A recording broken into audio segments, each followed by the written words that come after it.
Welcome to Talking Giants, presented by SeatGeek. I'm your host, Bobby Skinner, here by myself because Justin, he's at a NASCAR race. He decided NASCAR is more important than the podcast. No, it got rained out, so he's on Monday. We were having Entertainah on anyways, so it's just gonna be me and Entertainah rapping for about 40 to 45 minutes on the show. And I thought it was pretty cool at the end. We talked about like how Entertainah scaled back his content, got a different, not making it his full-time job. I thought we had some like fun conversations about it, and then obviously talking about like the Giants off season and stuff. We got really hyped about like Brian Dable, like compared him to some people probably got a little too early prepared, too early comparisons for Brian Campbell. But we got really Brian Dable being solo just throws me off. So it was really good. So I won't delay it any longer. Here is Chris, the Entertainah. How you doing, man? Haven't talked for a while. This type of part of the off season for us is like, how consuming the draft can be, and free agency kicks right into it, where it's like, all right, now I get to check in with all our friends and see how they're doing, how they're feeling about everything, because we've been lost in our own little world for like almost 2 months.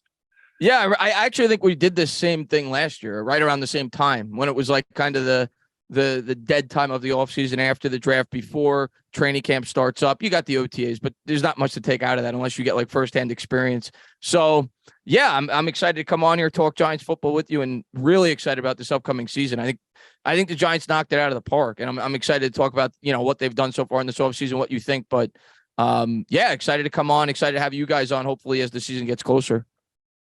Yeah, I mean, they're expected to win games this year, and rightfully so. I still don't think we're a Super Bowl contender. I don't think we are a contender with the Eagles right now. I don't think there's very many teams in the NFL that are. But yeah, like we're expected to win games this year. Where, last year, if you predicted the Giants being 9-8, you were being a homer. This year, if you predict 9-8, people will be like, a little too negative for me. Which is a good place to be. I'm excited to be in that zone of like, all right, time to win games. Now, we've had some guests on lately, and we've been able to use clickbait because they give it.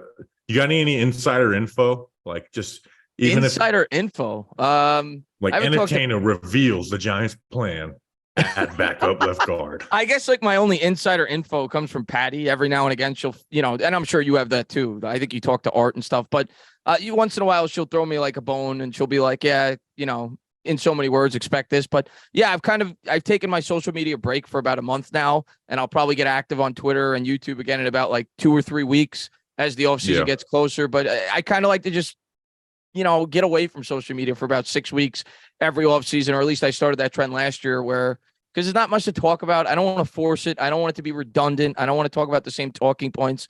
But yeah, no real insider info. What I'm excited about is the battles in camp. And I think the position group for me that I'm most excited about is wide receiver, because I think it's really deep, and I think there'll be a lot of competition there. But obviously the one-on-one battles, you want to see how JMS does against Dexter. You want to see how Deonte Banks does against Jalen Hyatt and some of the wide receivers. So that's what I'm really excited about. But in terms of rumors, I know like people are talking about like DeAndre Hopkins now. I don't see it happening. I don't think we have the cap space for it. But yeah, I haven't heard any insider information. I did hear things, throughout the process. Like I knew all along Daniel Jones was going to be coming back. It was just a matter of what the contract was going to be or whether or not they were going to have to tag him. But as of late, haven't heard much. I'm just sitting back, relaxing, getting ready for the upcoming year. Entertainah reveals the Giants' interest to go are out on DeAndre Hopkins. That'll be the title for this show. You mentioned the thing you're most looking forward to, and that's one of my questions on the list. Week 1, let's pretend that Wandale, like everyone's healthy within reason. Like Wandale does come back from the ACL, may not be perfect, but he's healthy and he's active. Sterling Shepard, we know he has the injury history, but like everyone's active for week 1 for that wide receiver group. Yeah. Who are you running out there with the first group of 3? Because we know they're going to rotate and stuff, but being a starter matters. Who is running out there with that first snap of the season if everyone is able to be somewhat healthy? It's a guessing game right now, but I will give you my guess. But it's a guessing game right now. I think last year shows you that more than anything, that Brian Dable definitely takes training camp highly. He takes that as a factor for sure. Because last year, David Sills and Colin Johnson were going to be starters for this team had Colin Johnson not gotten hurt coming out of camp. And that's when Kenny Golladay was healthy. That's when Kadarius Toney from what we think was healthy. He's going to take the guys that he feels do the best job in camp and fit his offense. So it's a guessing game. It's really deep. But if I had to guess, I think Slayton is going to be a starter to start the year at least. I could see him getting replaced as the year progresses. Like I think Jalen Hyatt is a similar type of wide receiver. And as Hyatt progresses, I could see him overtaking that role maybe midseason. But I think to start the year, Slayton will probably be part of the starting rotation. I think Paris Campbell is going to be part of the starting rotation. I think a lot of people are kind of sleeping on him. Like every time I've brought him up on Twitter, I feel like people downplay what his significance in this offense is going to be this year. I think he's going to have a pretty big role. I think he fits the offense really well. He's versatile. You could play him on both the inside and out. He has ties to our wide receiver coach. So I think they saw something in him that they liked. And it's a one-year deal because of his injury history, but I would guess he's part of the starting rotation. And I would say Wan'Dale. I think those three going in, if Wan'Dale's healthy, in the hypothetical scenario that you said, I think those would be the three guys, and Hyatt would probably be the four. So you have Paris Campbell playing on the outside, which I think is interesting. I think they're going to move him around. But, yeah, I think he could play both inside and out. Well, yeah, but I mean, if we're going week one and Wan'Dale's part of that group, that means they're going to use him primarily. Like obviously, like you said, inside outside flexibility. That's what a lot of guys on this team have. You know, it's what even Hodgins at 6'4" has inside. The only two that don't are Slayton, who's outside only, and Wan'Dale, who's slot only. What they do with Paris Campbell, I think, is one of the more low-key interesting things to see develop through training camp, whether it's talking about playing time or like we're talking about outside in, because there's an argument to be made that like he's more effective as an outside wide receiver. People will bring up this past season and like, well, he played mostly in the slot, had his best year. That was solely due to health. Like he's not amazing at the down in, down out slot stuff where you see his best plays are on the outside. Happened against us. Remember the game? He had the big 60-yard catch or whatever it was. Exactly. So it'll be interesting to see what their vision is for him. And I know because he's a slot guy, you view him as short, but he's not short. You know, he's 6'1". You know, he's not tall, but he's not, you know, a Wan'Dale 5'9". Like he's taller than Sterling Shepard, who's played a lot on the outside, and a lot of other guys who have played on the outside in the NFL. So where Paris Campbell plays to me is going to be one of the more intriguing things, and how much he plays, right? Because they drafted Wan'Dale, a slot guy, in the second round. You have on the outside Darius Slayton, who you just paid. Like you just paid him a good amount of more money than you did Paris Campbell. Isaiah Hodgins, who we know they really like. And then Jalen Hyatt. I should have thrown Hodgins in there. Hodgins is probably part of that 3 too. I think it's going to be more like a 4. But yeah, Hodgins is definitely going to be part of the rotation as well. I think Hyatt to start, unless he has an unbelievable camp, is probably going to see limited reps to start the year. I think he's going to have to earn his reps as the year goes along. Well, that's why, like you said, it's the most fascinating position on the team right now, because you can put together 20 different combinations, right? Yeah. And you can make an argument. Like I can make a good argument for every single different combination of a wide receiver. Every single one that includes Slayton, Hodgins, Wan'Dale, Campbell, Hyatt, and even Shepard. Like I can make the argument that Shepard, if he comes back healthy and he's the same player that he was last year coming off injury, he should be a starter on this team. So it's just such an intriguing group that I think I land at Slayton. He's the most consistent, has that speed on the outside. And then I'm going to say Hodgins and Campbell. You know, I want to ease Wan'Dale back in a little bit. You know, I think. Yeah, I think in reality that's probably what it's going to be, because my guess would be Wan'Dale's not going to be 100%. Yeah, that's true. That's fair. Yeah, but I was doing it on the hypothetical scenario where Wan'Dale was like 100% healthy. They were completely confident using him in the capacity that they want to use him. But in reality, I don't think he will be. So I agree. I think that will be the 3 that you said to start the year. And that'd be, you know, if we could get a truthful answer from them, and they shouldn't answer this truthfully, but if you could ask them like, hey, if Wan'Dale was fully healthy, where does he slate into this offense? Like, do they view these other guys as better pieces than him? Or are they still like, hey, this was the 3rd pick ever taken by this regime, you know, in the first second round pick. And we know how valuable second round picks are and can be. So yeah, it's just the wide receiver room is so fascinating. And Wan'Dale's really the only one that's here. Actually, I guess Jalen Hyatt now, but Wan'Dale and Hyatt are the only ones that are here, you know, that are locked up long term. So pretty interesting to see how that wide receiver. It's the deepest group. We're not. I wouldn't say we're top. We're definitely not top heavy. Like we don't have a 1, but it's as crazy as it is, as weak of a position group as it was last year. they've made it, in my opinion, our deepest positional group probably on the entire team. Like that or the defensive line. The defensive line's pretty deep too. Yeah, I mean, you have guys like Colin Johnson, Jamison Crowder, who could end up being cut. Now, the unfortunate part of this conversation that you always have to bring up is that injury is probably going to answer a lot of these questions for us. Yeah. As it usually seems to go with the New York Giants, and especially the wide receiver position. But right now, while they're all healthy, it's interesting. And then this move has gotten like Justin had a tweet about the other day, and it's like, damn, I hate that I feel the same freaking way. That sometimes forget we traded for Darren freaking Waller. Like Darren Waller is Darren Waller is the only risk with him is, will he be able to suit up on Sundays? Yeah. There is no worry about, is he the same player he once was? Go watch the games towards the end of the season where the Raiders were playing for nothing, coming back, playing for a coach he did not like in Josh McDaniels, rightfully so. That guy sucks. Yeah.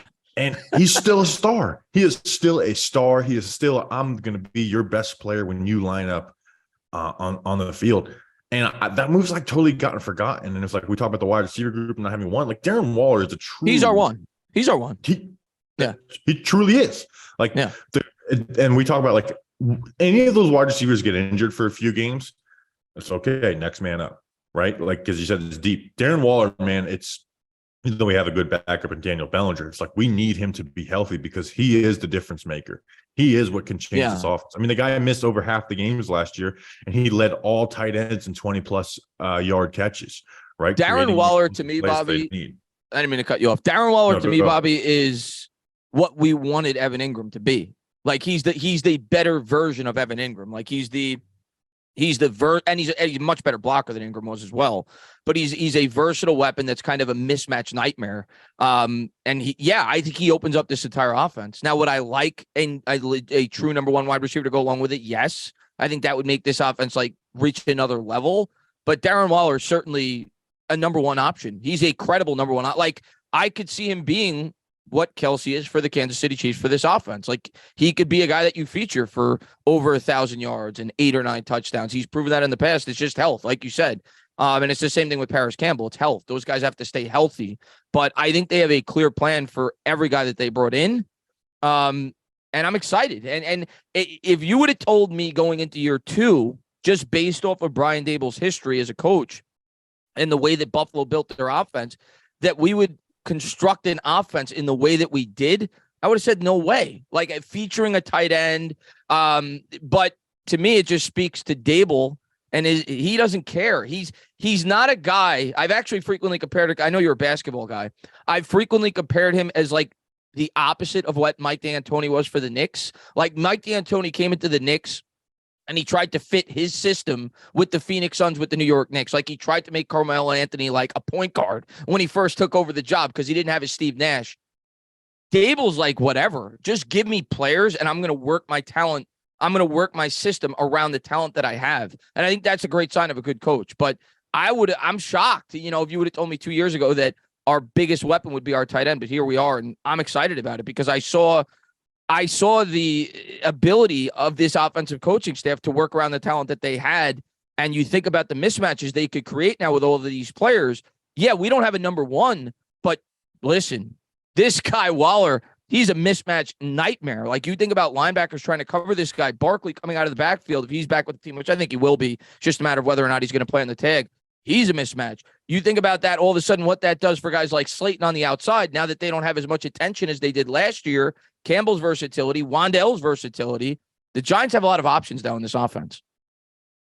Yeah, and if Evan Neal can become good, like it makes all the more. He's the key. All these he's additions. The key. He really is the key to this Giants offense. Besides the fact of health, is can Evan Neal stay good? Yeah, and that point you made about Brian Daboll of like being able, that's hard to find in the NFL. It really is to be able to find guys that are able to just like. I mean, you saw what they tried to do at training camp, right? It was not the same offense they ran throughout the season. Like they scrapped what they were running in training camp and changed what they did, and that's really hard for a coach to do. That's really hard for a coach to do in his first season with a guy at that time who they didn't think was going to be their quarterback in Daniel Definitely Jones, not. right? Yeah. And And I mean, it's why Bill Belichick, I know the last couple of years have been a little wonky, done a lot of weird personnel stuff with coaching and stuff. But that's why Belichick's like, those offenses and defenses always change to what their personnel is, right? When people like it would always drive me a little nuts when people say Brady's a system QB. It's like the system's been there's been like 18 different freaking systems. Their systems are It's based true. on what their players It's true. are. Like if it Yeah. was Randy Moss, we're throwing over the top. We're using That's a Deion Branch, we'll great make that work. That's a great point because you're absolutely right. There was never the Patriot that I think Belichick's biggest strength was that the Patriots were always ahead of the curve on everybody else. Like they were really the first team that really featured the slot wide receiver as heavily as they did with Wes Welker. They were kind of the first team that used that heavy 2 tight end set in the passing game. They were really the first team that heavily utilized the running back by committee approach. Like Belichick was always ahead of the curve and they never had like one system. He kind of Dable's similar in that sense, I feel like, where not that I'm comparing him to the greatest coach of all time, but he's similar in that sense where he's like, I don't have a specific type of system. I'm gonna see what I have on my team, and orchestrate the offense to the strengths of the players on the offense. Yeah, and so that's what gets me more excited about Brian Dable than anything. Yeah. And it's one of the main reasons I wanted an offensive head coach last year. Now, if you can get a guy like Kyle Shanahan who has his scheme and masters it, that's awesome too. But with the way the Giants personnel is right now, like I love having like that to me is Brian Dable. That nothing impressed me more from Brian Dable. Not freaking getting loud on the sideline or whatever these things that coaches do that make us fall in love with them. The thing I was most impressed with was the fact that they were able to change their offense throughout the season. And I remember after the Washington tie, and me and Justin were calling out, it's like this stuff worked 2 weeks ago. It's not working anymore. It's been figured out. They're playing the run on first down. They're not falling for any play action anymore. And then they changed the drop back, and then we saw the offense start to flourish again when they use that drop back quick game, which is, again, we didn't see any of that in training camp. We didn't see a lot of that. We didn't see very much drop back passing in the first 10 games of the year, where it was like almost all play action stuff. So some really cool stuff out of them. I'm excited to see how they use all these pieces. Waller and Saquon being your best players, and then a wide receiver group that has talent. Not a superstar, not a number one, not a guy who's changing your offense, but does have talent, and how they can develop a guy like Jalen Hyatt. Yeah, there's definitely playmakers in this offense now, and they all have different skill sets. You know what I'm saying? Like Wandell is a completely different type of wide receiver than a guy like a Jalen Hyatt or a Darius Slayton. Same thing with Hodgins. He's kind of unique to some of the other wide receivers in terms of his specific skill set. So they all have different strengths, and I'm really excited to see what they could do with this offense, because you think what they were able to do last year, you talked about how they evolved as an offense from the first half to the second half. Look what they were able to do in the red zone. Like we had like a top 5 red zone offense last year. The problem was we could never get into the red zone. But now that you have the pieces and you think about Mike Kafka's creativity, I think this offense could take a big leap. And they took a big leap last year. I feel like a lot of people slept on that. They went from 32 in the league to like an average offense. I think they were 17th they ranked 15th in scoring. 15th in scoring, 17th in yards. So dead center, right? I think they could take as big of a leap this year as they did last year. Not to say that they're going to jump, because that would mean they're the number one offense in the league, but I could see them jumping from like 16 to like 9 or 8 or 9, like being like a back end top 10 offense, which is huge. If Evan Neal is at least average, to me, a top 10 scoring offense should be the expectation. Now, again, that's not if Darren Waller gets hurt and Saquon and Daniel Jones misses 4 games, but as long as we're relatively healthy, you just paid Daniel Jones. You just went out and traded Darren Waller. And if Evan Neal can be just average, I think the expectation has to be a probably right at 10, 9th or 10th in scoring. Yeah. But with those coaches I think it's a lot of pressure on them to do that, and hopefully they do. How excited are you for Daniel Jones this year? I think this would be the first time where it's just like, man, he's got advantages, right? Yeah. Like that's what we thought we were getting in Kenny Golladay. And advantages like truly in the receiving game. Like Saquon Barkley obviously helps, but he doesn't like change the passing game, right? Where a guy like Darren Waller changes the passing game. Like where Saquon's good out like as a threat as a receiver, Saquon's not a great receiver, right? Like that was something I remember. I think you were at some of those training camp practices where they were actually trying him out, lining him out wide, and it's just like he's just not a good route runner, right? And it's kind of screwing up the progressions a little bit. And we even saw that first interception versus the Titans. Now that was totally on Daniel Jones, but it started with a just like kind of a weirdly bad route by Saquon. But Saquon being the threat out of the back, what was even the question? Oh, it's just I am excited for him. You know what? Yeah. And if this team can stay relatively healthy, like you have to perform. You know, and he did really well last year, earned his contract. So yeah, I'm excited about him. I mean, it's been 4 years of like feel like the guys been like dragging the team through hell. And now it's like, okay, hey, we got you, Dan Waller. You got some decent wide receiver group. You got a good coaching staff. Like you got advantages. Like one of the arguments that always frustrated me in 2020 and 2021 was like, well, does Daniel Jones need everything to be perfect around him to be successful? I was like, no, but can we get at least one element? Can we get one? Because we have give him something. Coaching. Give him something. We got horrible offensive line. We've got a horrible, it was like the best we saw Jones under Garrett was that little stretch, like the Saints game when you had Galde was actually playing pretty well. Tony was coming onto the scene. And it was like, we're dealing, he's got 1.5. Like, yeah, left guard through right tackle is trash, but he's got a good left tackle. That's the most important thing for him. Right. He's got a horrible coaching staff, but he's got a decent wide receiver group at the time. And it's like, he's playing really well. So just give him like 1.5. And last year he had that one in the coaching staff, bad offensive line outside of Thomas, and then, a bad receiving group. Got better towards the end of the year once you added Hodgins into the mix a little bit, but still like, still well below average. And yeah. And now I think the most important thing for Jones for me this year, and why I do think he's finally going to take that leap. And when I say leap, I don't know how big the leap's going to be. I'm not saying he's going to be Pat Mahomes, but I think he's going to be. Here's my take on Daniel Jones this year. And the biggest reason why I think he takes a leap, where my point was going to be, is that he's year 2 in the same offense, in an offense that actually knows what they're doing. Something that he has not had since he's been in the NFL. He wasn't afforded that luxury because they fired Pat Shermer. I think he would have progressed a lot more than he did had Shermer stayed as the coach, and we've talked about that in the past. And I think this is a much better offensive coaching staff than Shermer, by the way. I actually kind of hate the word leap talking about Jones because I think it discounts what he did last year. Yeah, he played well. Yeah, that's fair. That's fair. I want to see growth. For me, growth's a better word. Growth's a better word. Yeah. And it's nitpicky of me because like when I see like people like saying he's going to take, everyone's like, social media, it's like, this is year 5. We're talking about the leap. It's like, no, he played well last year. He played well. Last year was certainly a leap. Yeah. I think became more of a creator. Here's my take on Jones this year, Bobby. I think by year's end, because I think when we talk and when I talk to other like Giants content creators, for the most part, not all of them, there's still some that are definitely anti-Jones. But I think most Giants fans, and certainly content creators that I respect, for the most part, view him as at least a fringe top 10 quarterback in the league. Not top 10, but like between 12 and 15-ish. I think that's where we're all kind of settled in, where he is right now. I think by year's end, the leap for him is going to be he's viewed that way by NFL fans. I think outside NFL fans by year's end are going to view him as a fringe top 10 quarterback. Yeah, I think that should be the expectation, right? When you pay him that money, that should be the expectation to be like a top 10 quarterback. Where I want to see growth is one, creating more explosive plays. Now, they didn't really put those on the menu for him last year. It's not like he wasn't passing them up last year, even though they were, but they just weren't on the menu for him. Those are going to be on the menu to take.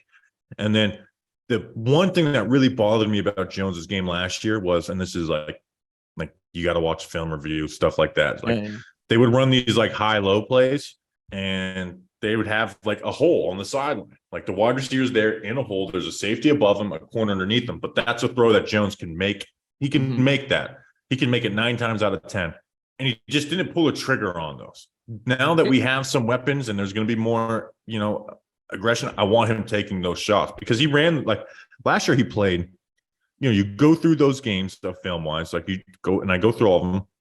Most of those games, you'd go through them like, man, you can be a little nitpicky about some stuff, but these are damn near flawless games. There's 1 or 2 plays here or there, but like you watch other quarterbacks, even quarterbacks who have a great game, you're going to find 5 plays that are just, hey, you made the wrong read here. Jones rarely did that, but when he did, it wasn't even like he would complete the passes, but it's like, man, you left yards on the field. Yeah. I view like, the double move versus the Seahawks. And then those whole shots were more consistent. He really wasn't like passing up 20 plus yard throws. There was a couple, but he really wasn't passing those up. It was sideline hole shots. Here's my theory on that, Bobby. Here's my theory on that, Bobby, and why I think there were certainly some plays like people would point out.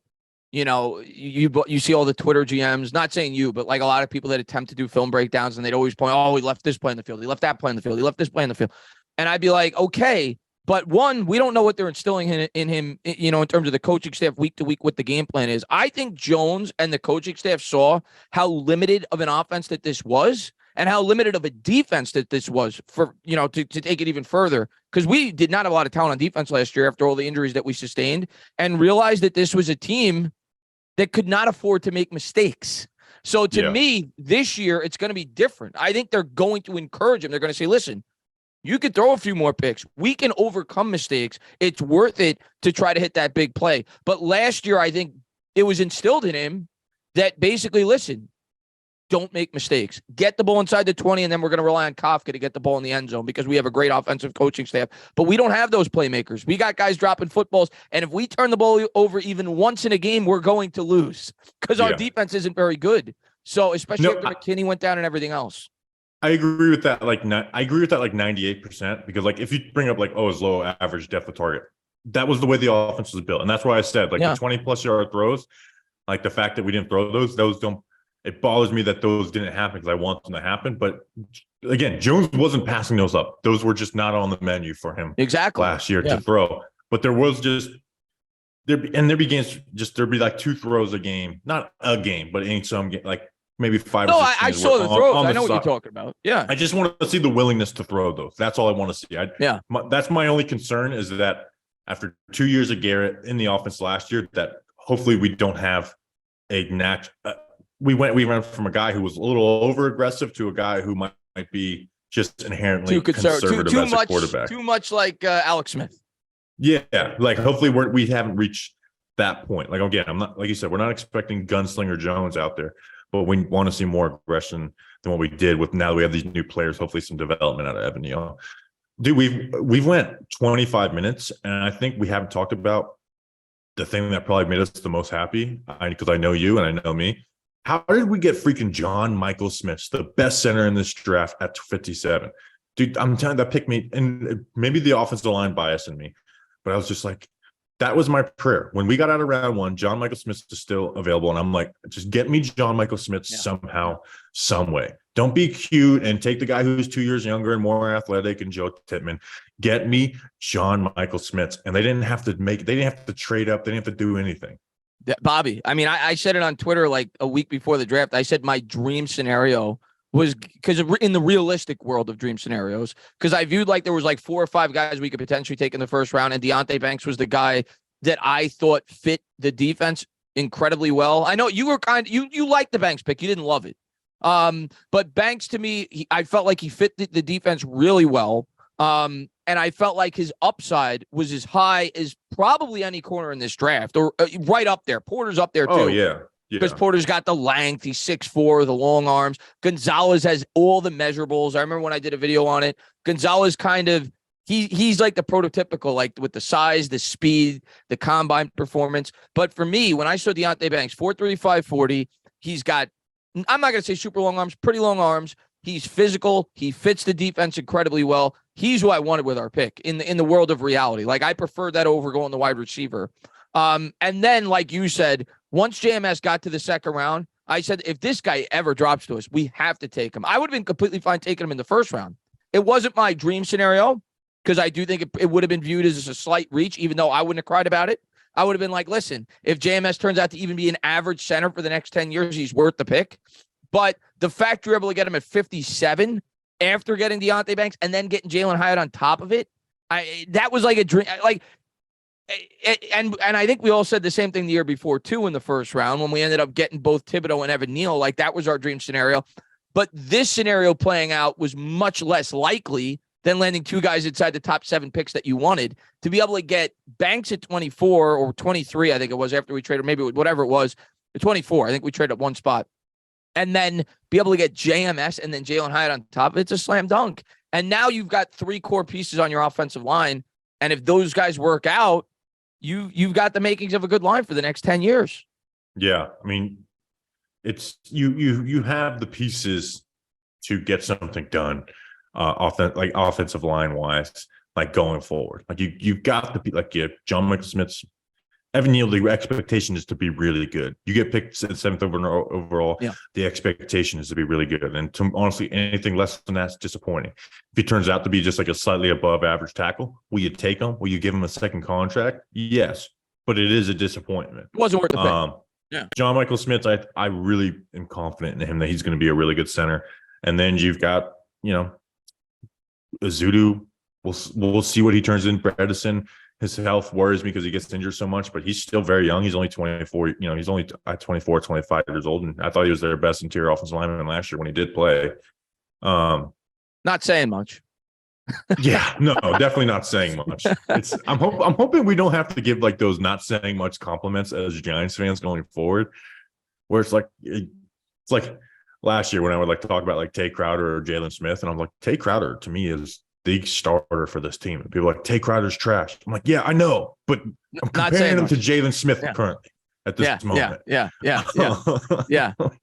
by the way, there might not be a player I'm more excited about than Bobby Okereke. We didn't even get to him in the defense yet. Like, we finally have a friggin' linebacker, Bobby. That was my question.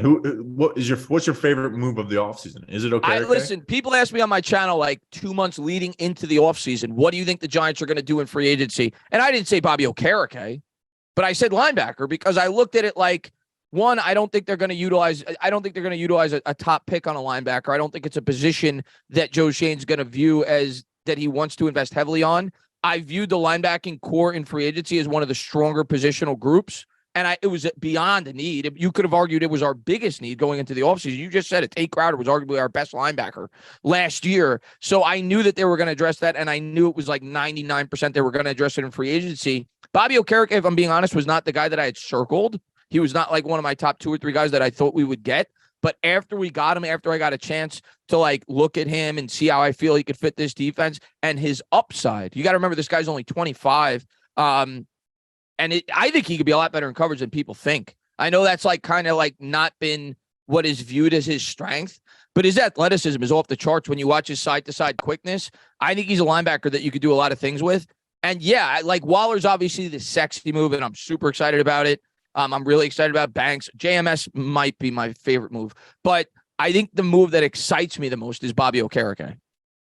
Yeah, I'm excited to see how he plays in this defense. Now, this defense asks a lot about its linebackers, but I'm excited. I think he's a cerebral. He seems like a really smart dude, like who understands the game, and played on a good team that had good linebackers with Darius Leonard and Zaire Franklin, and went out and had a really good season last year on a team that wasn't very good, a pretty damn bad team.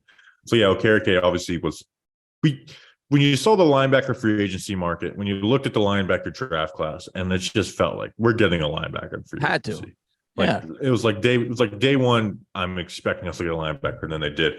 Now they made us sweat it out a little bit because usually, you know how it is. Like the first 4 hours of free agency, you're like, what is the team doing? It's like even when this team has spent big, it hasn't been in the first 4 hours of free agency. Like the Kenny Galladay and the Dory Jackson for agency, that stuff didn't even happen 3 days later.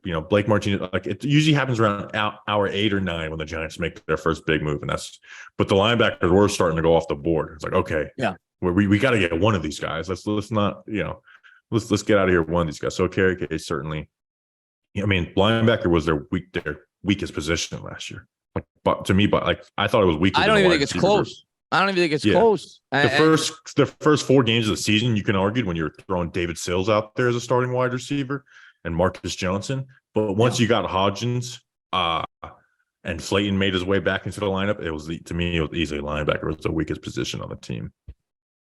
But I'm gonna tell you, and I think that's the most excited I am. I'm gonna tell you, I think the most important upgrade for this team, especially when you look throughout the division and the strengths of the teams from within it, I think and they're under the radar moves like Nacho and obviously later in the process we picked up why is the name escape me right now? We picked up John Robinson. Yeah, getting those 2 guys to add to the depth of this defensive line, I think is probably the most important, including the wide receiving core, the most important improvement that this team had for the 2023 season. because we were that bad against the run. We were that bad against the run. Yeah. So it's now second linebacker still very weak position. I was hoping you'd get out of the draft with somebody in there, and that's where losing some picks, like they lost, a fourth round pick and a fifth round pick. That's where it's like you lose out on edge depth and linebacker depth, but come away with Banks, Smits, and High. You can't be too angry about it. Especially that's something. It's like High. If the Bears take John Michael Smith, Jalen Hyatt was pick 57. And by the way, I didn't get to see your draft your draft reaction. I saw your draft reaction after we took Smits. I didn't get to see the lead up. I'm sure that you thought the same thing I did. When the Bears traded up and jumped the Giants, center was like their biggest need. I was like, it's done. We're not getting John Michael Smith. It's done. It's over. When they traded up in front of us and took the position we took in the first round, what are you doing, Chicago Bears? Yeah, I didn't get it. I mean, I'm happy. And they took a guy who I mocked to the Giants in the second round, Tyreek Stevenson. I really like Tyreek. He reminds me of James Bradbury. But yeah, like I was like, so then once they took Tyreek Stevenson, the panic went from the Bears taking him to like, okay, Giants, I know you guys like Jalen Hyatt. I know you want speed. Do not pass up John Michael Smith. Do not, like, that was mine. Like, do not get cute and worry about it. He's 24 years old. Yeah. Do not pass up on Don't this get guy. cute here. Don't get cute here. Yeah. And the most interesting thing was, because that was the thought process in my head too at that point. And and if you go back and watch my draft reaction video, it was my exact thought process. And none of the reporters asked it. And I was like, I wish one of them did. Was your pick at where were we picked 57? Where I don't even remember what the pick.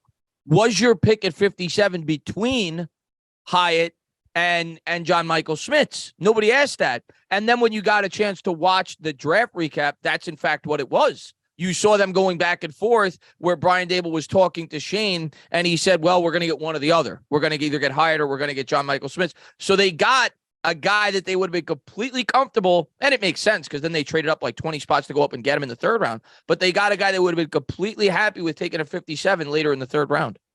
And I've said this phrase a million times. They got three players who were mocked to them at pick 25, and Banks, Smits, and Hyatt.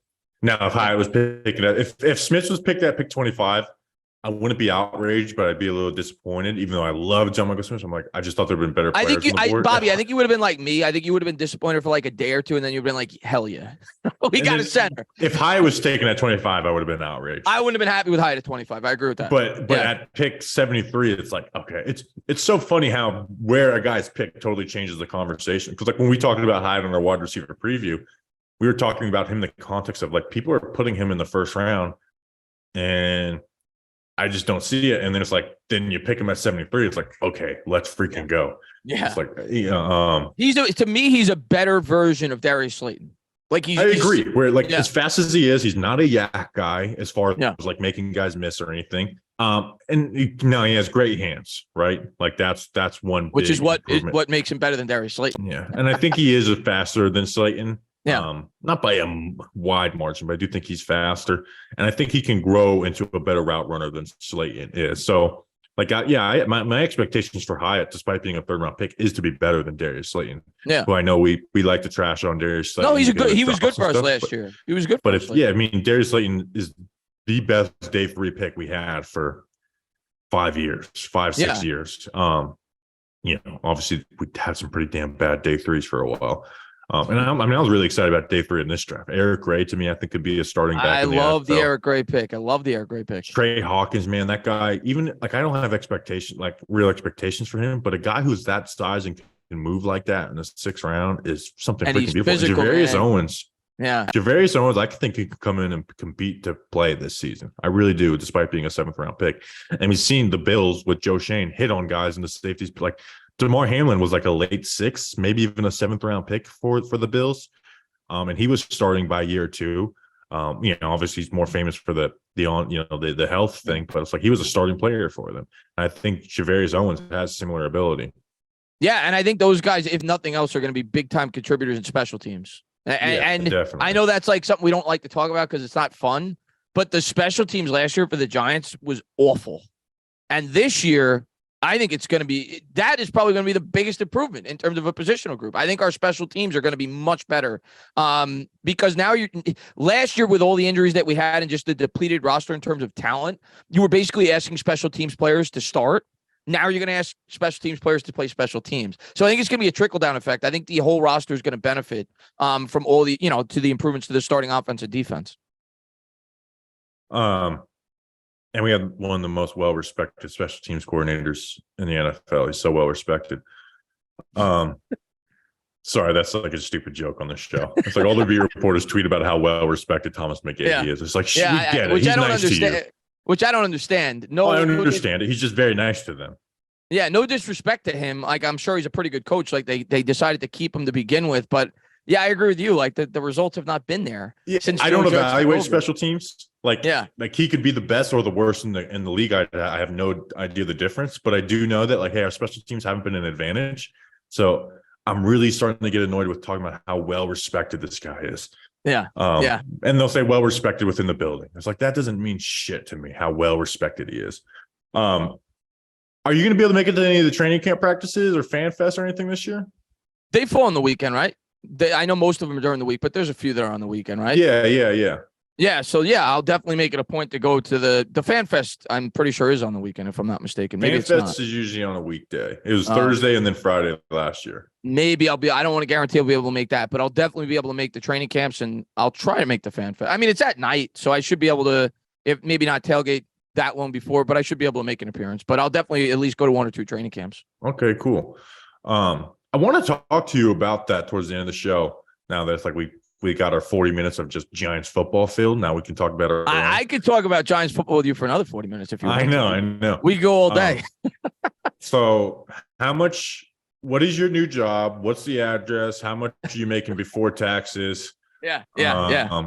And so, I mean, if you want to, like, what kind of made you, because I know, I won't go into details, but I know you made enough money on YouTube to, like, I'm going to be completely raw and honest with you, Bobby. And I still love doing what I'm doing on YouTube. But I wanted the last year with Joe Judge, to me, I wasn't having fun anymore. If I'm being honest, I just was not having fun. Not to say I didn't have fun talking about the team. I always love talking about the team. I'm going to continue to love talking about the team. But that year just took so much out of me as a content creator and just a fan in general, of just the animosity of the fan base and people that would come into my live streams. And I said to myself, you know what?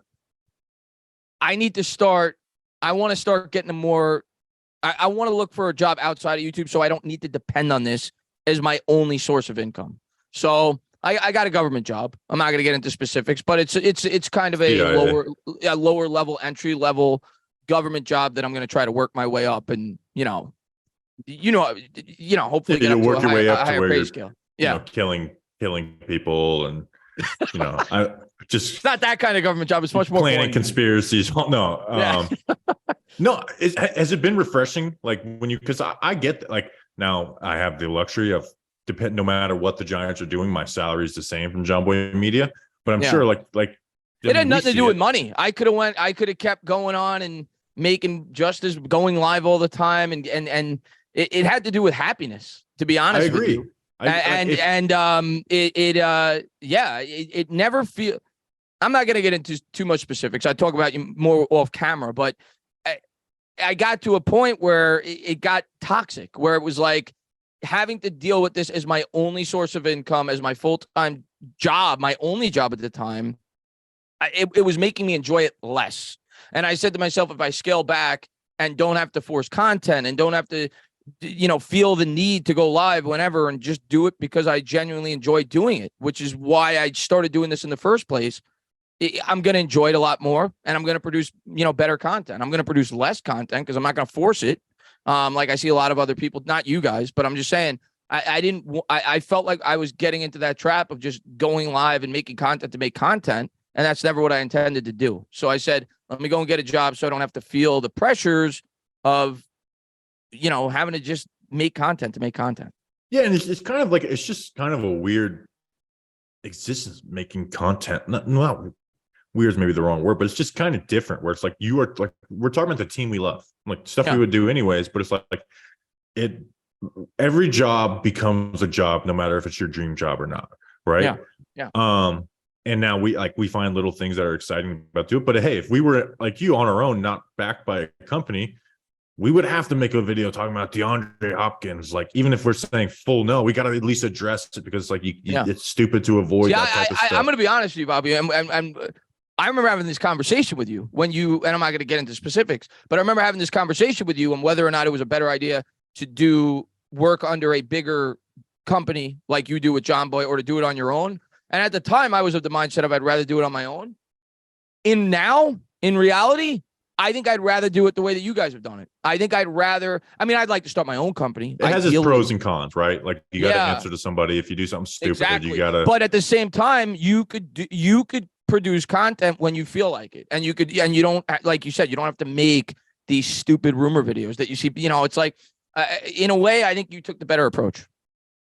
Yeah, and again, there's pros and cons. There is hey, it's something that now that we've kind of found a flow of it, and now we're 5 years of talking Giants. From like, what am I going to do in 10, 15 years? Am I going to be working for John? Like, I love working for John Boy, but am I going to be your own working company at that point? Am I going to be doing? Maybe like there's business within my family. Maybe I'll take on that when my dad goes or retires or something, and then just do this on the side. Like, am I going to be doing this forever? Even though it's a dream job, so you'd want to do it forever. But like, where does it end? Like, does it end with doing Talking Giants and John Boy Media Football? So it's kind of like so the Talking Giants to me is very fulfilling. Like I feel great about it. Now that we're trying to tackle JM football, I'm like, man, this is a lot. And I'm like, got so much on my plate, and we're trying to get them to bring on, I guess, what the company's talked about it. The company laid off some people and they're not hiring anybody right now. Really?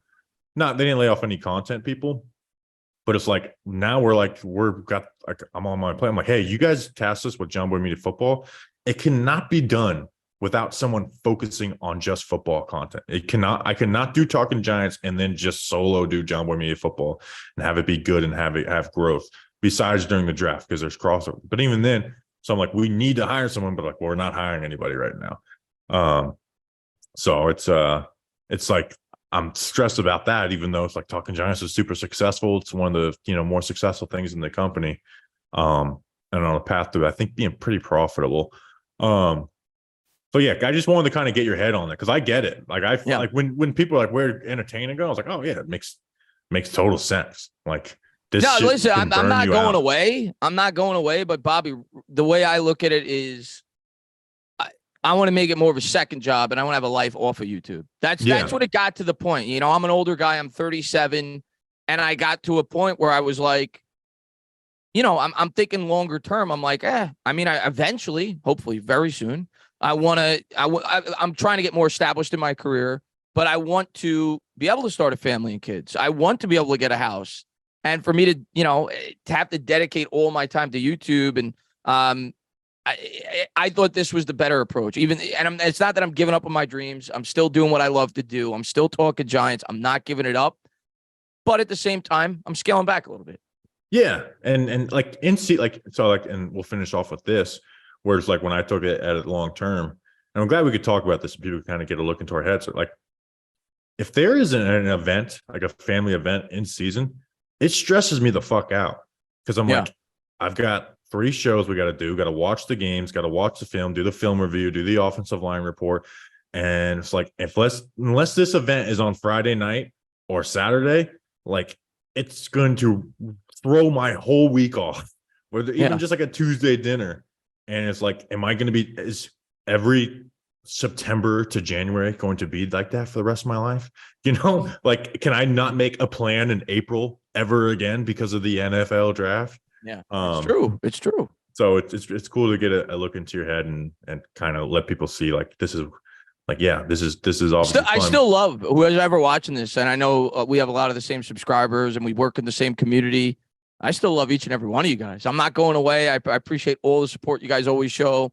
When I watch my videos, I just, I think I've just gotten to a point where I know, or at least I hope, and I think I have a dedicated fan base, that people that love to hang out with me and talk about the team that we all love. And I don't feel, I feel like I've reached a point, I guess, in my YouTube or content creation level, if that is the proper terminology to use, where I don't need to force content, where you guys respect me enough to be like, listen, when Chris is ready to talk about the team, I'm still going to support him. Yeah, finding that happy medium. Happy you were able to do that, even though you're going to be doing huge government conspiracies and stuff 5 years from now. I can tell you after the stream who killed JFK. We'll get into that. Yeah, that's going to be released. And maybe you can help us when we try and run for president in 2024 again. So I made a tweet. You might win. I mean, you've seen some of the guys that are going for it. You guys stand a chance. Well, I made a tweet saying I'm seriously considering voting for Dale Earnhardt in 2024. I seriously am.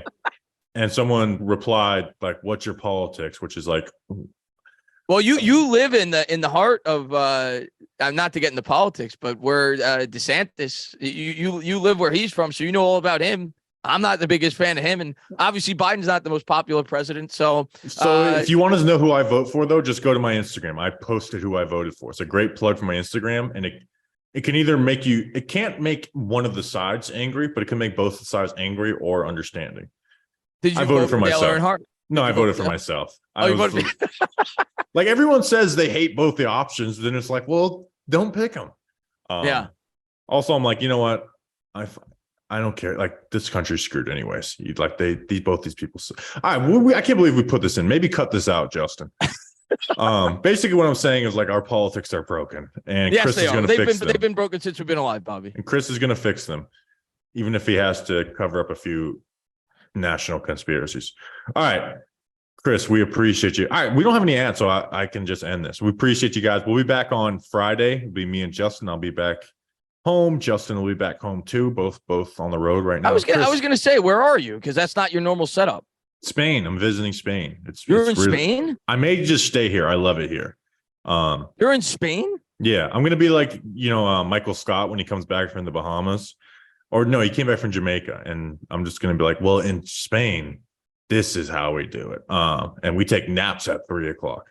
That's awesome, man. I've been to Spain once. I loved it, but I only went there for a cruise, so I spent like 2 or 3 days there. But that's awesome. Yeah, it's really nice. I went to Portugal too, and there we just Portuguese.